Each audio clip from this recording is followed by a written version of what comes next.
Now let me talk a bit about the actual topics that up for discussion in this class. And today, what I want to do as far as that goes is this is a class in international politics and global politics. And as I pointed out before, in the social sciences, generally, there are debates on virtually every topic. The social sciences in this regard are not like the natural sciences. The natural sciences tend to be dominated by what the sociologist Thomas Kuhn called a paradigm. In other words, a paradigm like Newtonian physics or like Einsteinian physics and so on that dominates that field of study. And insofar as there's disagreements in the field of physics, they tend to be on the margins of that field, not in the core of those fields. In the social sciences, that's not the case. In the social sciences, there are a number of different competing paradigms that try to make sense of international politics, that try to make sense of politics more generally.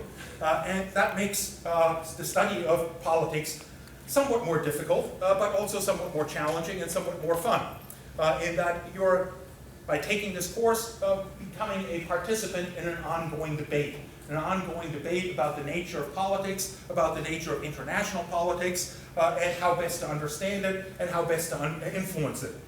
Now let me try to illustrate that by starting on a point that might seem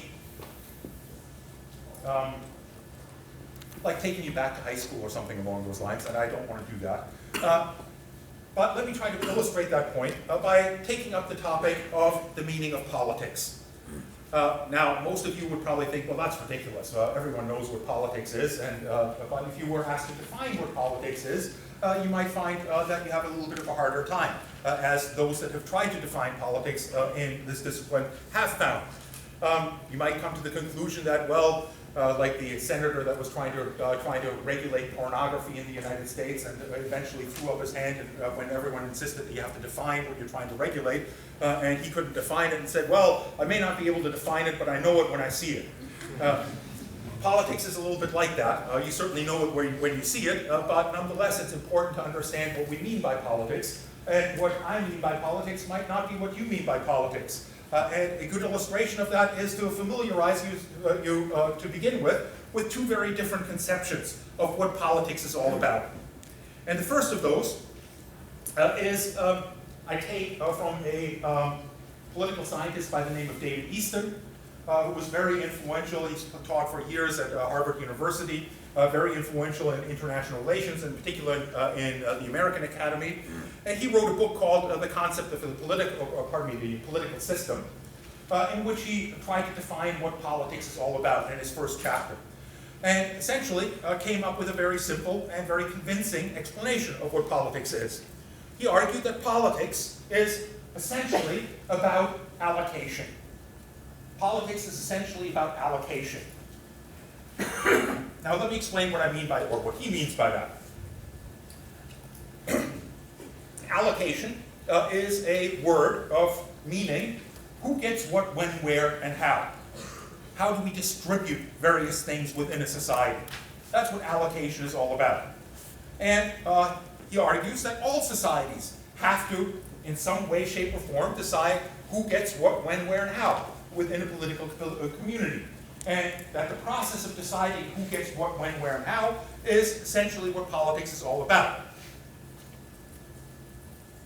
Now, when we're talking about who gets what, when, where, and how, we're not just talking about who gets what, when, where, and how in terms of income, in terms of money, and things along those lines. We're talking about a whole slew of different allocations that need to take place within societies, including, of course, who gets what kind of income, who gets taxed, and so on and so forth, but also including things that are not necessarily desired.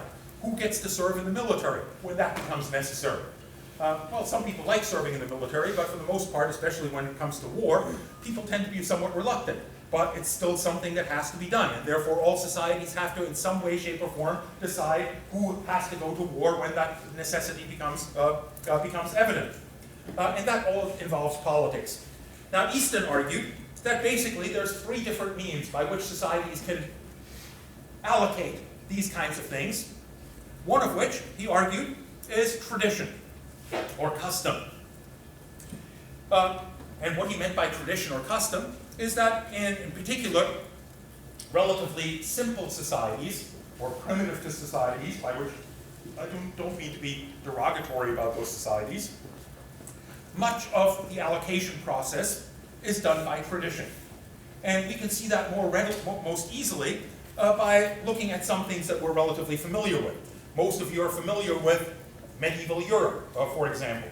Medieval Europe, when a system of feudalism dominated Europe, a system of ownership of land. And basically, the way that feudalism worked is that allocation processes were done by tradition. What that meant is that what you got and what obligations you were intended to fulfill within your society was determined by birth. If your dad was the king, you would be the king. If your family was from a nobility, you would inherit their estate and everything that goes with it. All the benefits that go with it and all of the obligations that would go with it. If you were born a peasant, you would die a peasant, and your kids would die peasants, and your grandkids would die peasants, and so on and so forth. In other words, who got what, where, when, and how was largely decided by custom, by inheritance. And that's one means of dealing with allocation processes. And for the most part, David Easton argues that this kind of allocation isn't really what he means by politics. Politics is something slightly different. Now, another means of allocating resources, or allocating things that are desired as well as undesired, is what he calls exchange. And what he means by exchange is something that you're probably somewhat more familiar with, especially if you're taking courses in economics, is essentially markets. In our society, primarily, allocation processes, primarily, not exclusively, take place in the form of the market. The market decides who is wealthy and who is poor, and who gets what, when, where, and how. And the market decides that basically on the basis of demand and supply. If you are in possession of things or control things that are in high demand, and for which you can therefore fetch a high price, then chances are you're going to be wealthy. If you're not in possession of things that you can sell for a high price and to make you wealthy, but have skills that are in high demand and therefore earn a fair salary, again, it means that you're wealthy. If you have nothing that you can sell on the market that is in demand, other than your labor, and your labor isn't specialized, well, there's an awful lot of labor on the market, and there's not great demand for it, and therefore you're not going to get paid a lot for it, and therefore you're likely to be poor. So in that sense, in our societies, in market-driven societies, much of the allocation processes that go on are decided by the impersonal force of markets. That doesn't mean that tradition no longer exists or custom no longer influences that. As we all know, Donald Trump did not get to be the super wealthy dude that he is out of a vacuum. He inherited virtually all of the money that he controls. In fact, in one article that I read, they calculated what his total worth would be if he had simply put all of the money into blue chip stocks. And apparently by that calculation, he would be about $3 or $4 billion richer had he done that as opposed to all of his business enterprises. But I don't mean to diss Mr. Trump as much as he deserves it. But suffice it to say, inheritance, of course, does still play a role in our societies. Those that are born into wealthy families do still benefit from that tradition and that custom. But large portions of it are also done on the basis of markets. The final means of allocating things, and those which David Easton connects most closely to the idea of politics, are allocations by command. Allocations by command. In other words, what he argues is that basically tradition does not require politics. And the reason why tradition doesn't require politics is because tradition and custom function on the basis of consensus. Everyone within the society, with some very minor exceptions, agrees that the person that was the son of the king or the nobleman inherits that estate, and so on and so forth. It's done by consensus.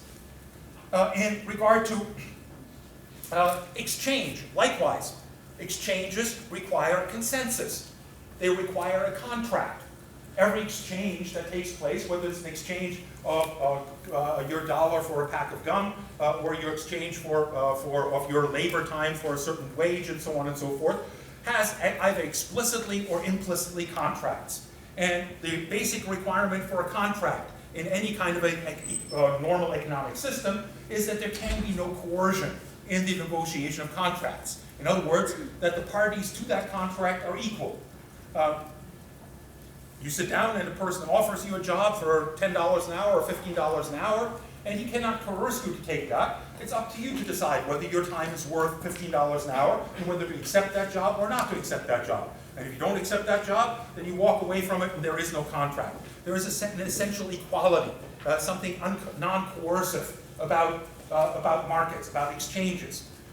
Politics, by contrast, is inherently something that involves coercion, that involves inequality. Command is the subject of politics. Command is the subject of politics. Now, when he talks about command as the subject of politics, he qualifies that to some extent as well. He argues that, for example, your father commanding you to mow the lawn or take the garbage out is a command. Generally you're probably inclined to obey that command. But that's not what he understands as political, in large part because it's confined to the family. And ultimately because it's not really all that enforceable. You can always say to your father, forget it, I'm not taking out the garbage, and he can kick you out of the house, but he can't force you to take out the garbage. In that sense, it is still something that is voluntary, that is based on some basic equality. Politics, on the other hand, is something that is, and the same goes, for example, for the command by your boss in an office to complete some piece of work. You're likely to be inclined to complete that piece of work because you're getting paid for it, you don't want to lose your job, and so on and so forth, but he can't ultimately compel you to do that. Ultimately, whether you do so to complete that task or not is up to you. You always have the option of saying, take this job and shove it, and walking out the door. In that sense, again, that command is limited in its scope to the environment within which you work, the particular company that you work in. Outside of that company, that boss has no authority over you whatsoever. Politics, for David Easton, requires that these commands are not only in relation to a larger context, that of an entire society, but furthermore, are enforceable against the will of those being commanded by the uniquely compelling method of force, coercion, or violence.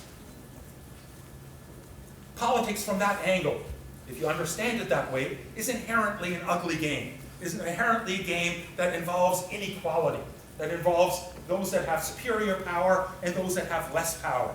And those with superior power are in the position to enforce their commands on those that do not want to abide by them, whether they like it or not. In that sense, politics is something that is inherently not pleasant, not pretty.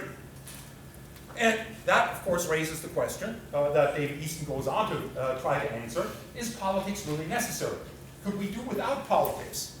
Could we get rid of politics altogether and work in an environment as a species, as societies, in which command is unnecessary, in which politics is unnecessary, given that it inherently involves coercion and violence and so on and so forth?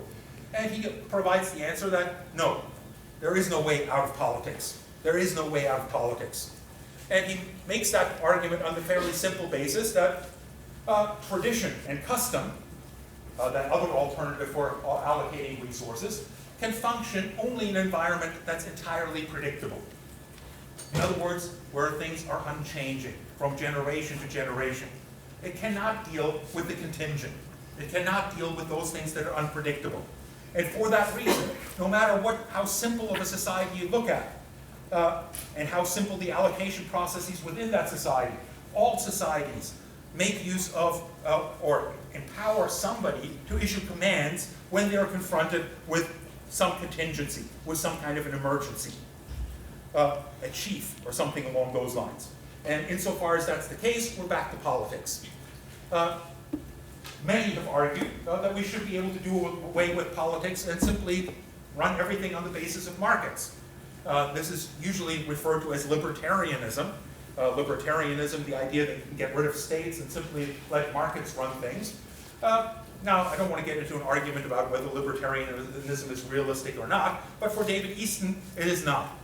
David Easton essentially argues that simply on a philosophical basis, you cannot run a society simply on the basis of exchange. And the reason for that is straightforward.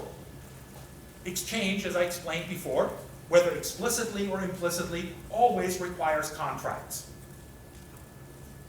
Now, what makes contracts enforceable? What makes contracts sacrosanct? The police source, which is tied to the government.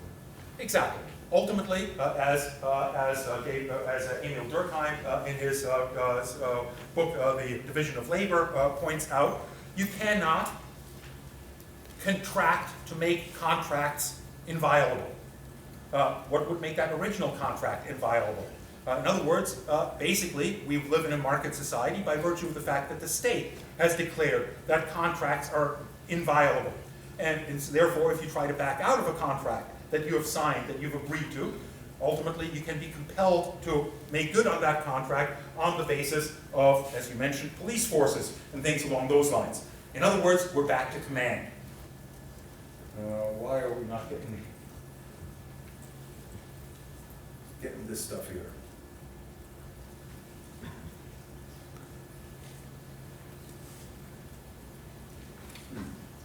Give me a second, I'll figure it out.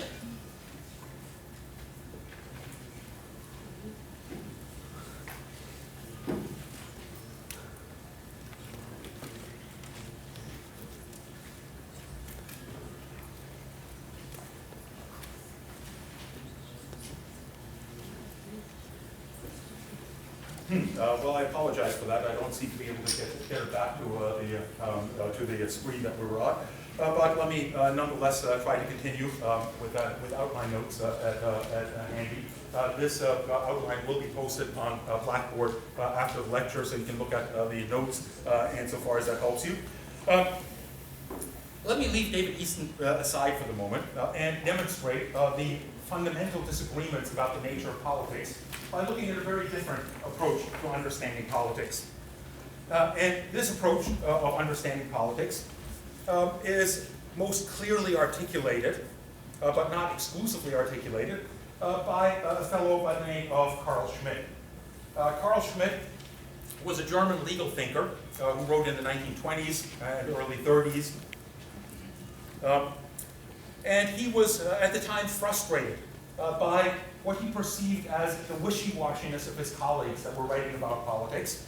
And one of the reasons that he found him hopelessly wishy-washy and difficult to pin down is essentially because he argued that all of those that were writing about politics didn't have a clear understanding of what they meant by politics. And didn't have a clear understanding of what they meant by politics because they didn't like the answer that a question about politics or what politics actually is likely to be. Basically, when asked to explain what is politics, they would simply say that politics is the realm of the state. The state. And then when asked, well, what is the state? They would say, well, the state is a political entity. And obviously, that is circular. You can't use one to define the other and then the other to define one and create any kind of clarity to it. And therefore, he argued that really what was missing in our understandings of politics was a kind of clear dichotomy that defines a discipline, that allows us to understand this discipline in the way that we can understand economics, for example. Economics, when you boil it all down to, boils down to a clear dichotomy between profitable and unprofitable. And whether you study macroeconomics or microeconomics, ultimately what it comes down to is studying under what circumstances things can be profitable and under what circumstances they cannot be profitable, and how to make those kinds of calculations. And it provides economics with what economists at least claim to be a kind of scientific status, something that they can prove their hypotheses mathematically and so on and so forth, because they have this exact understanding of what their subject is. The same thing could be said, or was said by Carl Schmitt, about legal studies. The basic dichotomy of legal studies is what is legal versus what is illegal. And as much as you might study law and so on and so forth, ultimately all law cases come down to what is legal and what is illegal. If you're studying ethics, it is good versus evil, and so on and so forth. Well, what is the basic dichotomy that defines politics? Well, it's not that easy, or at least it didn't seem that easy to come up with an answer to that. But Carl Schmitt nonetheless suggests an answer to that. And his suggestion, in terms of the answer to the question, is that the basic dichotomy of politics, the basic thing that politics is all about, is us versus the other. Or to put it slightly differently, friend versus foe. And he basically argued that every society is possible, or let me rephrase that slightly, that an ordered existence, an ordered human existence within a society is possible only insofar as that society is capable of keeping at bay the threat of chaos that is always and permanently posed by the existence of other societies. That's the core of politics. The core of politics is maintaining order within societies. And the reality is that those societies always coexist with other societies. And therefore the core of politics is that all societies must in some way, shape, or form be able to decide what other collectivities, in other words, what other societies they can peacefully coexist with, and what other societies pose a threat to their existence, and to act accordingly.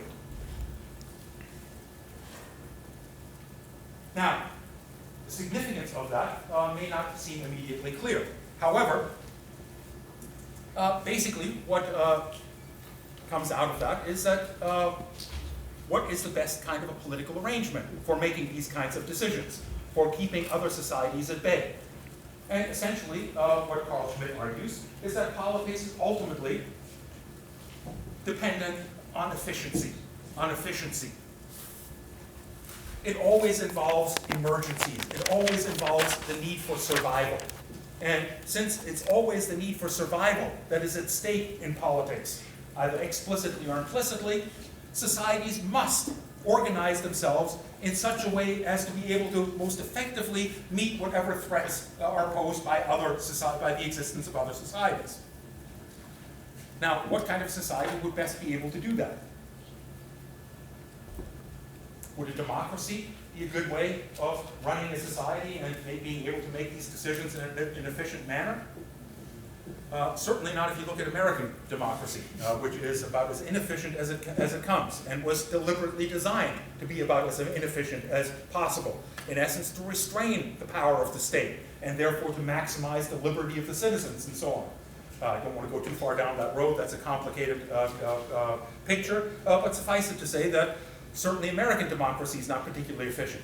And I would say that democracy more generally, insofar as it tries to hold leaders accountable and subject them to elections and so on and so forth, is not a particularly efficient means of dealing with these political problems.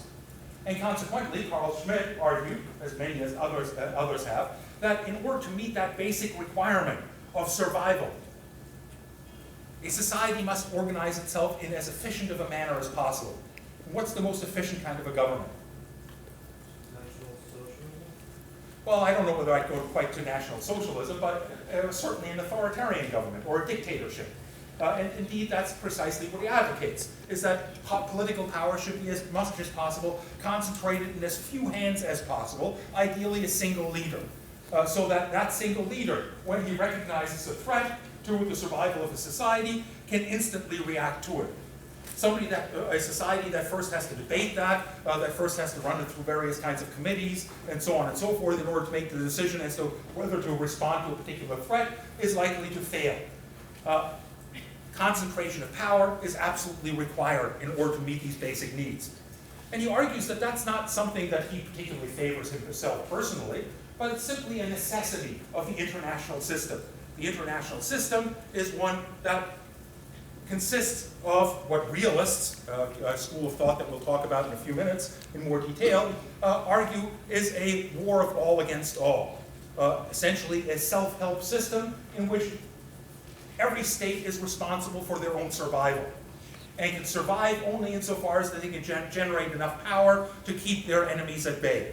Now, of course, you know that not all states are equal in this regard, that there are very powerful states and very weak states, and the weak states, invariably, in this image of realism, are in a position of vulnerability. And the adage, therefore, among realists is that in the international system, the powerful do what they want, and the weak suffer what they must. Basically, the weak can survive only insofar as they can ingratiate themselves to the greater powers, and therefore get protection from those greater powers. And those greater powers don't do that out of charity, they do that because it serves their own self-interest. Aha, we got our notes back. I don't know how the heck that happened, but I'm glad that it did. Politics of friend versus foe.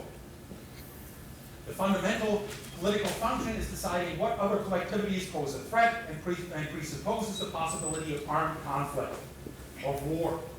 Politics in this regard is existential. It is not moral, it is existential. And this again is something that is very much accepted by the realist school of international relations. There is no morality in politics.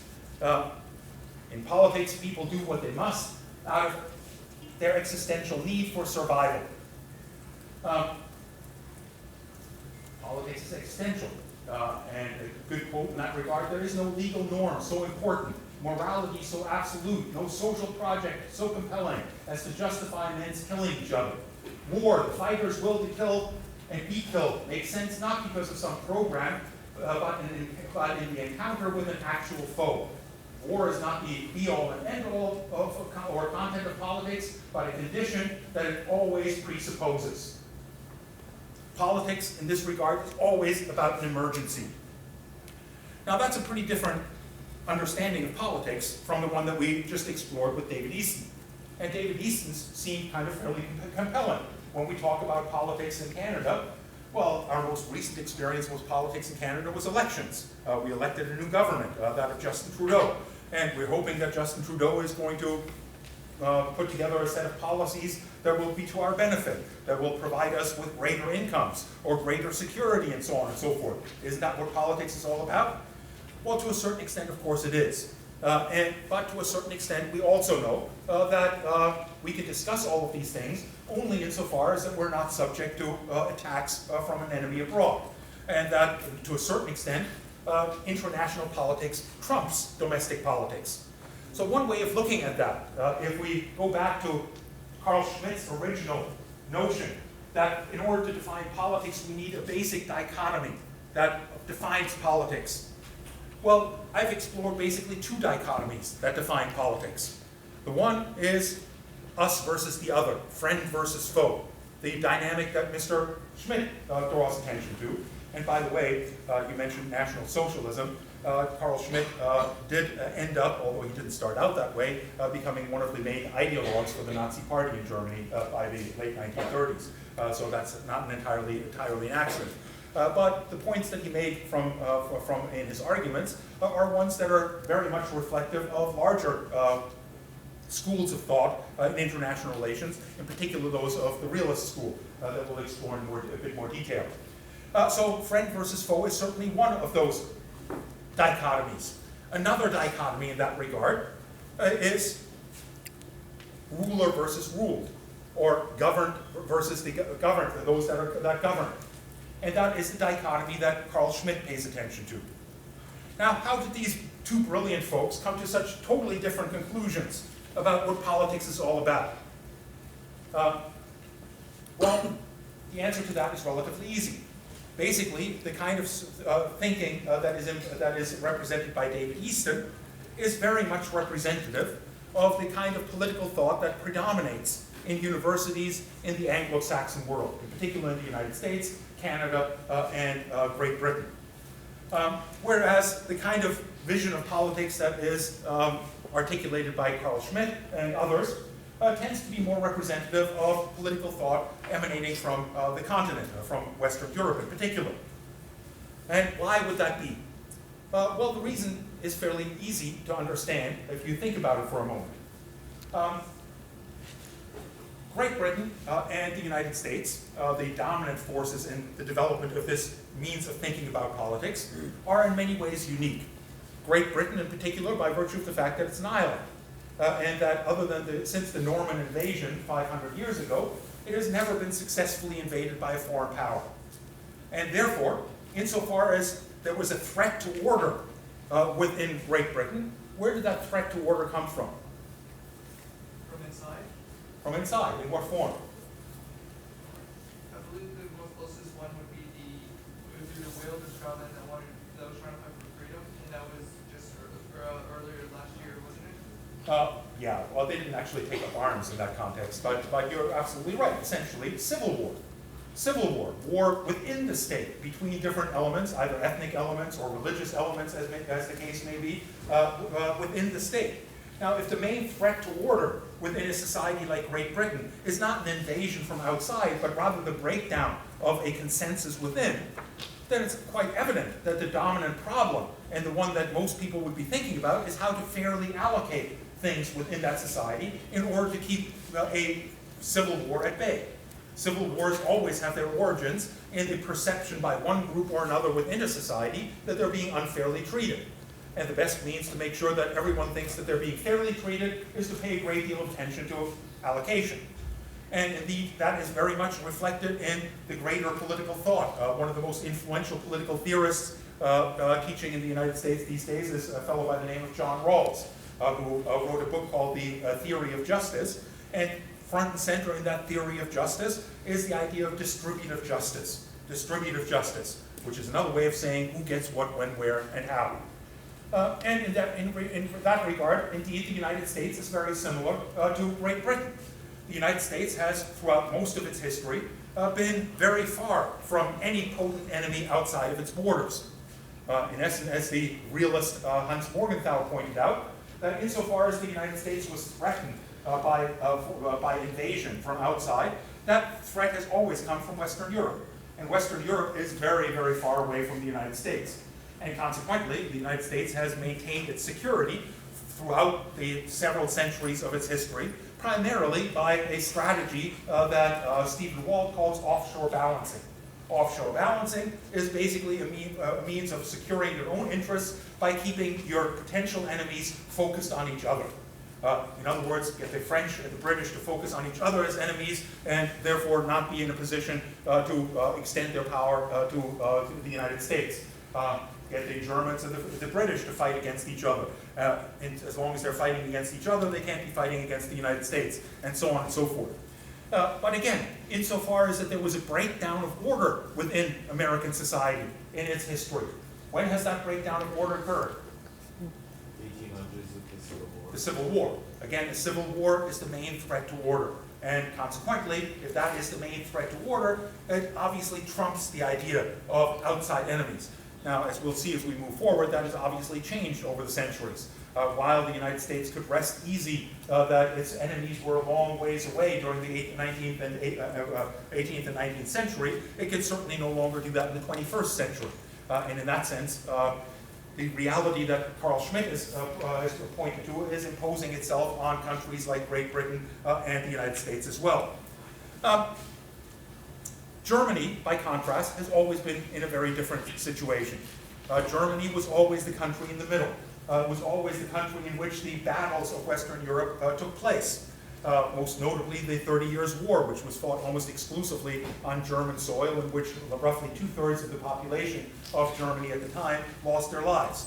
There was a conflict between those that backed the Catholic Church and those that tried to rebel against it, backed by the Swedish crown and so on and so forth. But suffice it to say that Germany's never had the luxury of being protected from its outside enemies. And because of that, it was not successful in unifying as a state until well into the 19th century. Germany became unified in its current, more or less current borders in 1870. And the reason for that is basically because all of Germany's neighbors continuously feared a unified Germany, because Germans are the largest ethnic group within Central Europe, and a unified Germany was seen as a threat because it would likely dominate all of Europe if it was able to act accordingly. And for that reason, various powers outside of Germany have consistently manipulated politics within Germany in order to prevent that from ever happening. In other words, Germany did not have that luxury. And since Germany was invaded by Napoleon, by various other forces throughout its history, of course, what loomed large was security in terms of their thoughts about politics. In that sense, we can understand that they come from very different realities and that they reflect very different historical experiences. But I would like to go a step further than that and argue that ultimately these two images of politics are not necessarily entirely contradictory. To demonstrate that is easy with regard to David Easton's thought. David Easton's thought is very heavily influenced by the liberal thinkers of the 18th and 19th century, in particular people like John Locke. John Locke wrote his Second Treatise of Government, in which he outlined essentially the idea that government depends on the consent of the governed. Depends on the consent of the government. The legitimacy of government depends on the consent of the governed. And the governed are only likely to give that consent insofar as a government or a state respects their basic rights. In other words, the purpose of governments is to protect life, liberty, and the pursuit of happiness. To use the American phrase, actually, John Locke said life, liberty, and property. However, despite the fact that he thought that only governments that respected their rights, the rights of their citizens, were legitimate, and indeed that any government that violated the rights of its citizens should be altered or abolished, in other words, should be overthrown and replaced with one that did, he nonetheless had to kind of give a nod to the ideas presented by Carl Schmitt in this case. In other words, in one passage of the Second Treatise of Government, he makes the statement that, of course, before the liberties can be protected at home, we must first be safe from our enemies abroad. And while he didn't dwell on that point essentially demonstrates that to even a liberal like John Locke, Carl Schmitt's vision of politics in extreme circumstances would trump that of David Easton or of John Locke. The other point of view is a little bit harder the way that liberalism is consistent with Carl Schmitt's vision is a little bit more difficult to make. But basically, one of the things that Carl Schmitt argues is that the fundamental political purpose of any leader is to decide what other collectivities his state or his society can peacefully coexist with, and what other societies pose a threat. Now, on what basis would a political leader be able to make that kind of a decision? On what basis would they be able to say that Russia is a threat to our security, we have to act accordingly? But China's not, or Germany's not, or Great Britain is not. Well, economics is a big part of it, or to put it slightly differently, the best way to make that, the only way to make that decision is to look at how that society in question allocates its resources domestically. In other words, we're back to David Easton's vision of politics. A society that allocates its resources in such a way that is conducive or is complementary or is similar to our own is likely not to be much of a threat. But the most obvious example in that regard is the Cold War. Again, a period that we're going to be talking a great deal about. That pitted the Soviet Union against the United States and its allies. Why did the United States view the Soviet Union as a threat to its own existence? Nuclear weapons? Well, nuclear weapons were part of the threat, but not really the origin of that threat. Yeah? Because the idea of communism threatened their economic system. Exactly. Because the way that the Soviet Union allocated its resources through its system of communism was incompatible with the social system in Western countries based on capitalism. And in that regard, it's that underlay the worries about the Soviet Union. The Soviet Union subsequently, of course, did develop nuclear weapons, and those were certainly something that were a danger to the West, but a more deep danger in the hostilities toward the Soviet Union began in 1917, not in 1947, and were based largely on the incompatibility of economic systems. In other words, Carl Schmitt likewise is to a certain extent back to the observations made by David Easton. Now, let me move on from that very quickly by, first of all, pointing out that this is a brief analysis of two different views of politics, and there are, of course, many others. So, for example, one of the schools of thought that we're going to be looking at in a bit more detail is Marxism. Where would Marxism fit into this picture? Pardon me? Communism? Well, Marxism certainly, or Marx was the founder of modern communism, you're right in that regard. But what I meant more is where on the spectrum between the vision of politics articulated by Carl Schmitt versus that of David Easton would Karl Marx fit? Probably like Schmitt. that would be the inclination that you would have, but in fact, actually, Carl Schmitt focuses mostly, pardon me, Karl Marx focuses mostly on distribution, on the injustice of capitalism, and consequently, in that regard, is in some ways closer to the liberal vision of politics. Yeah. Could you argue that Karl Marx, for Marxism, is actually directly in the middle? Because he both, when I was reading his work for more study of different topics, it was more of he was worrying about it was higher power versus lower power, as well as the economic standards of distribution. So could you argue that he's directly like in the middle, not favoring either side? I would say that that's probably more accurate of Marxists than it is of Marx himself. Okay. In that Marx, for the most part, looked at the economics of Great Britain or the economics of Germany, and didn't look so much at global politics and the relationship between states. Whereas his followers certainly have, starting with Vladimir Lenin, whose centerpiece was the analysis of imperialism. And imperialism obviously does have a great deal to do with international politics and so on. Does that kind of answer your question? Okay, so let me move on from that to looking at the dominant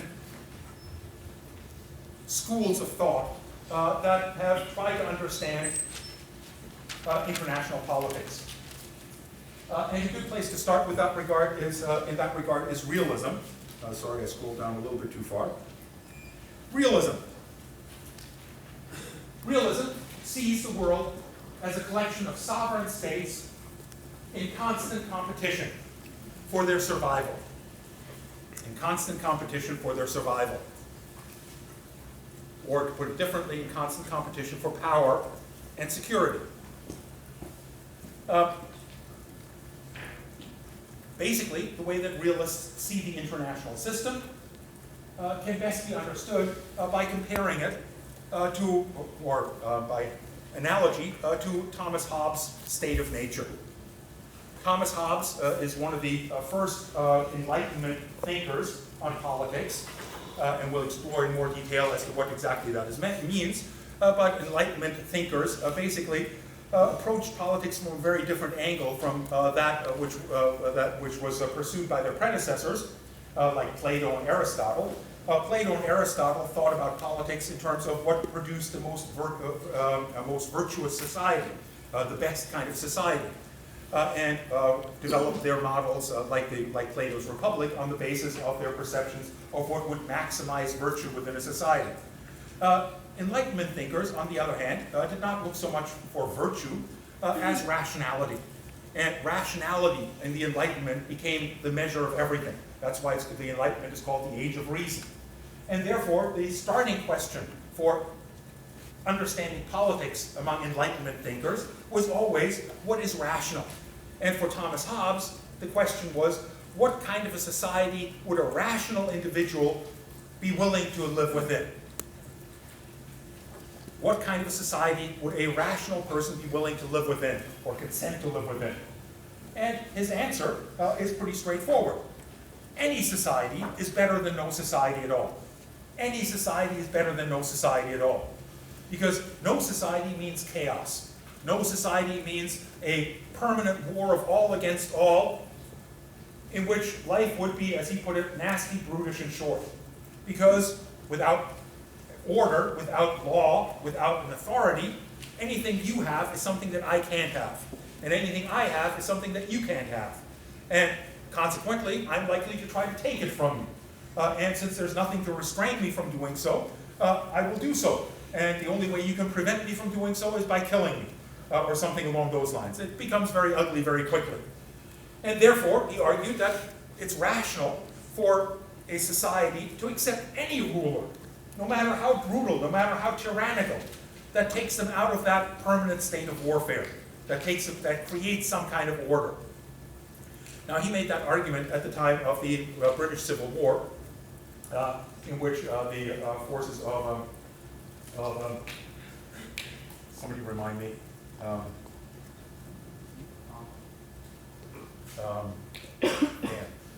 never mind. It'll come back to me. At the time, he was supporting the king and said the king should be respected, basically because he provides order, and if we overthrow the king, we'll be in a state of chaos, something like what Libya is in the middle of right now, and anything is better than that, and therefore we should stick with the king. Then the king was overthrown, and suddenly he changed his mind and said, okay, we should support the new ruler because he's obviously been able to impose order, and therefore he's better off. We're better off with him than with anyone else.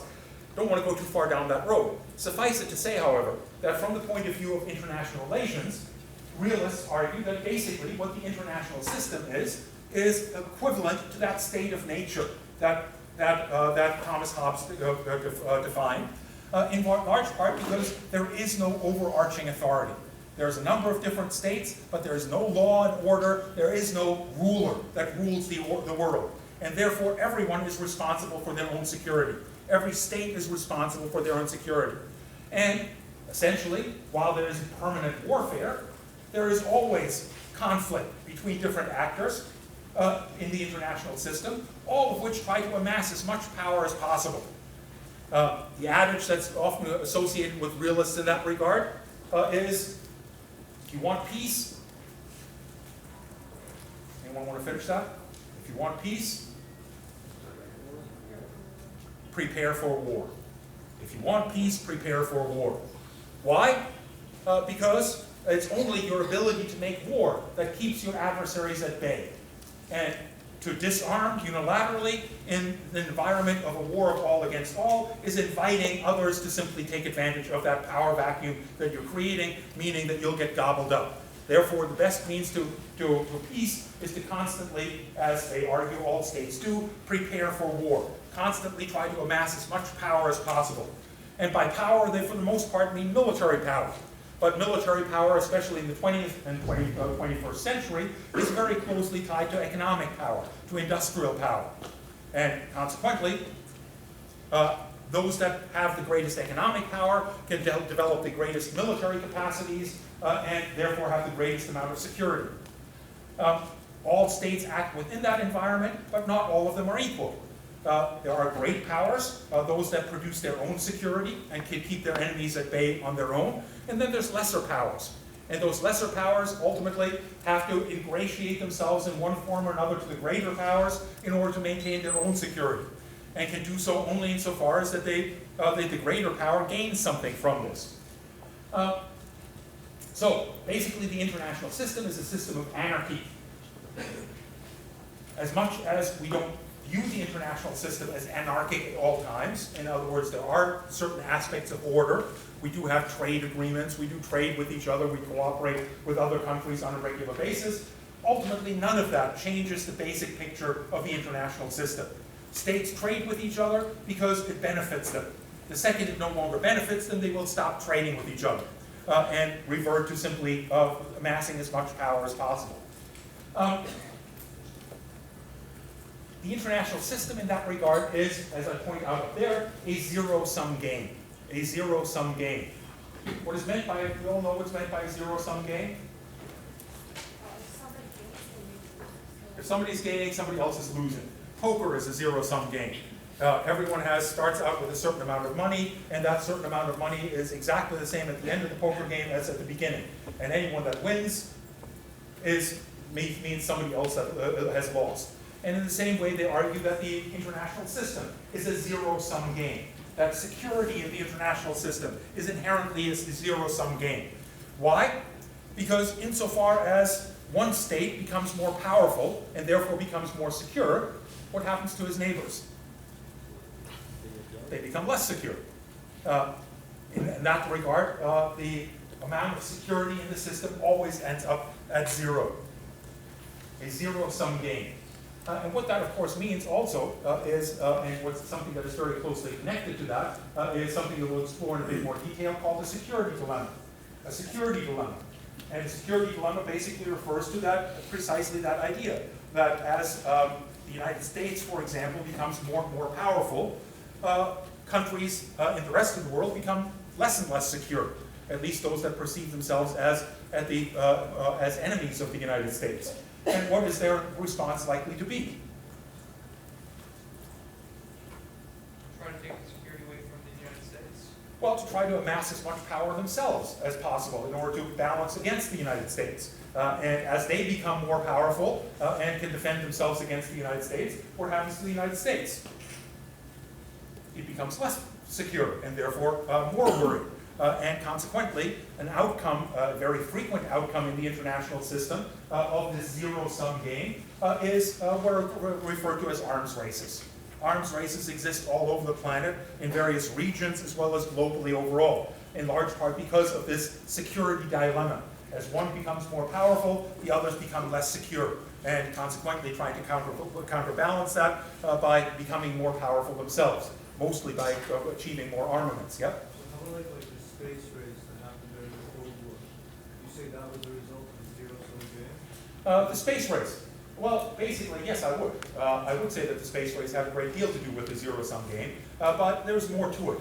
First and foremost, the space race was symbolic in that there was already an arms race going on between the Soviet Union and the United States, a race more generally, but in that the United States had developed a clear lead in a lot of armaments like nuclear weapons and so on, and the Soviet Union had developed a lead in space technology. They were the first to put a man in space and so on and so forth. And that the United States immediately saw as a problem, and therefore Kennedy announced that he was going to put a man on the moon. I would say that certainly there was something symbolic about that, in that each country was trying to convince their population and the rest of the world that they were more advanced than the other. But there's also a clear military component to that. And the clear military component to that is that among American political scientists, generally spending on NASA is considered hidden military spending. The reason is that the technologies that are needed in order to produce a rocket that can go to the moon are virtually identical to the technologies that are needed to produce an intercontinental ballistic missile. In that regard, the space race was very much connected to military considerations. Absolutely. You had a question? Didn't SCI undermine security it undermined the idea? SCI? SCI. What do you mean by SCI? Strategic Defense SDI. SDI. Yeah, the Strategic Defense Initiative. Again, we're going to explore that in a great deal of detail, and you're absolutely right, we're going to explore that in a great deal of detail in 2 weeks' time when we look at the Cold War. We'll look at that in much more detail at that point. Let me finish up on my discussion of realism. Basically, realists argue that the only relevant actors in international politics are states. The only real relevant actors in international politics are states. And that's a pretty tall claim. They would, for the most part, argue that organizations like Amnesty International or the International Red Cross or even the United Nations are, for the most part, unimportant, not crucial institutions. The real relevant actors are states. Why are the United Nations not particularly useful? A, because they can't really impose their system of order on the international system, because they require the cooperation of their member states to enforce their decisions. And their member states will only do so insofar as it supports their interests. And therefore, states ultimately are the only relevant actors. Furthermore, I put over there under outlook pessimism. Basically, realists are pessimistic. They argue that this ultimately is not going to ever change. That this system of states in constant competition is permanent.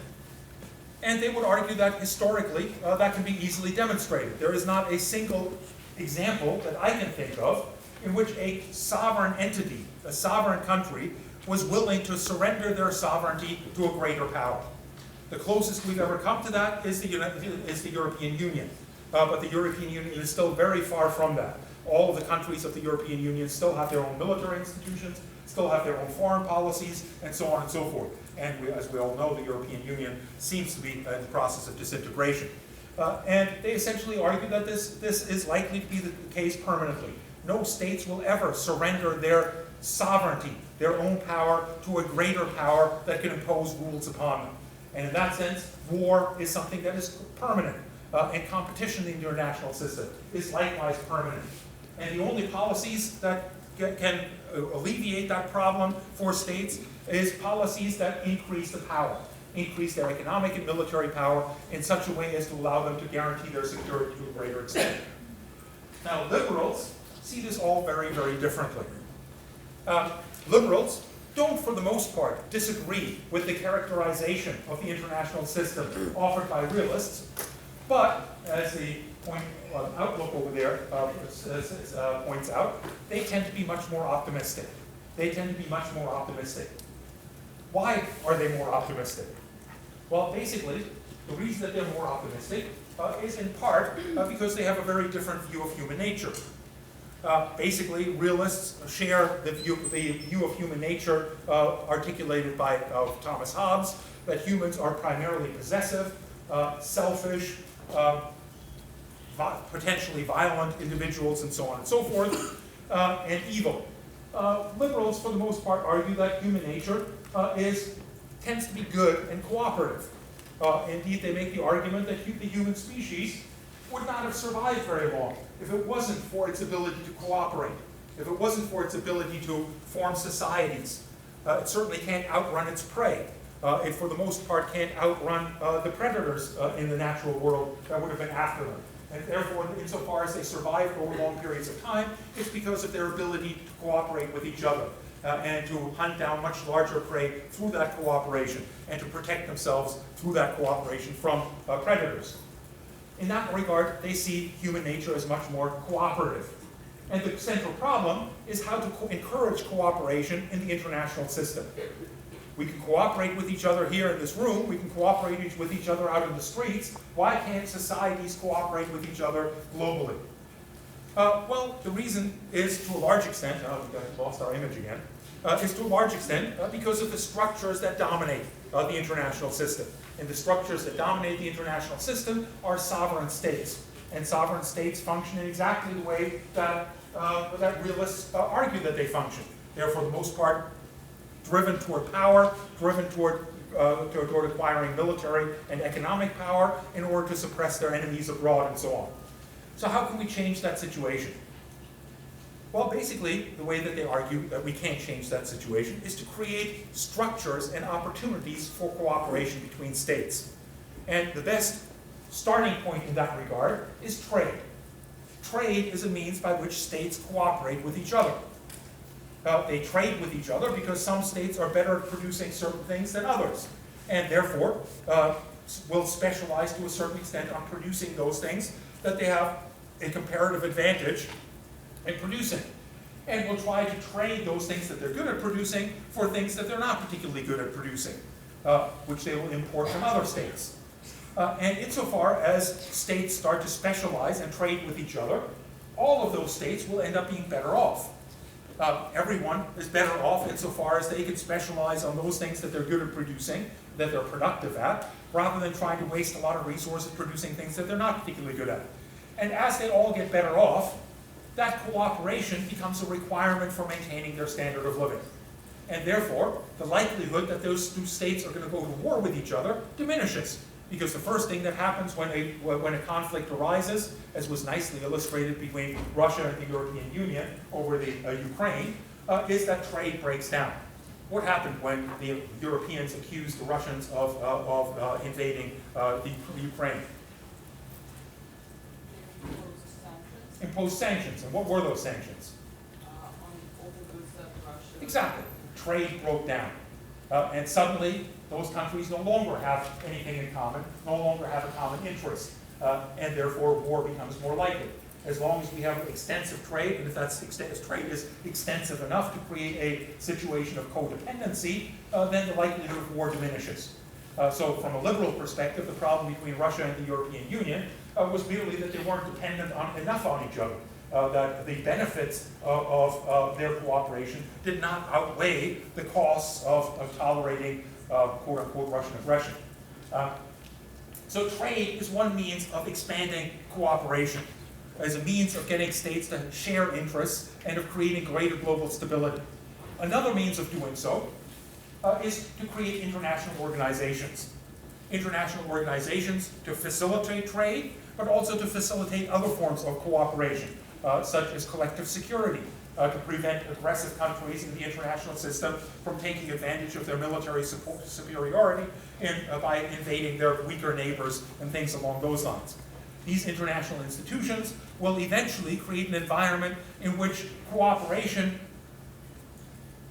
creates such benefits that to end that cooperation becomes unthinkable.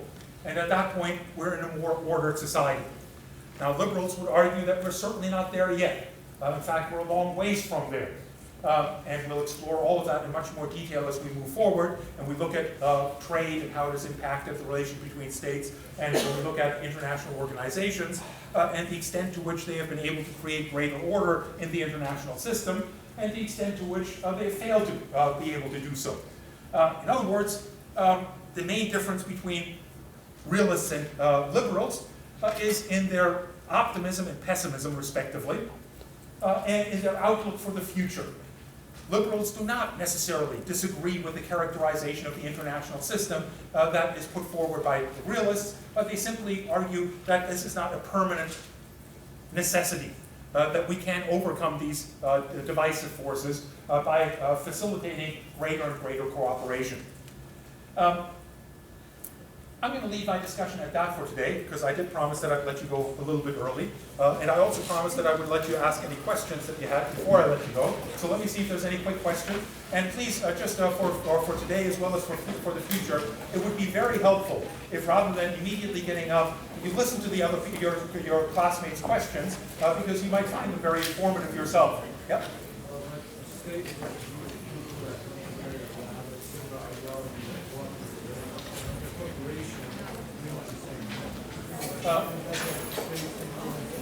Okay, the question is about the nature of states as well as corporations.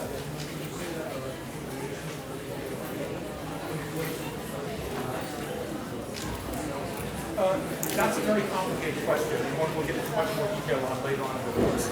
The basic question was about the nature of states and whether states are really just collections of individuals.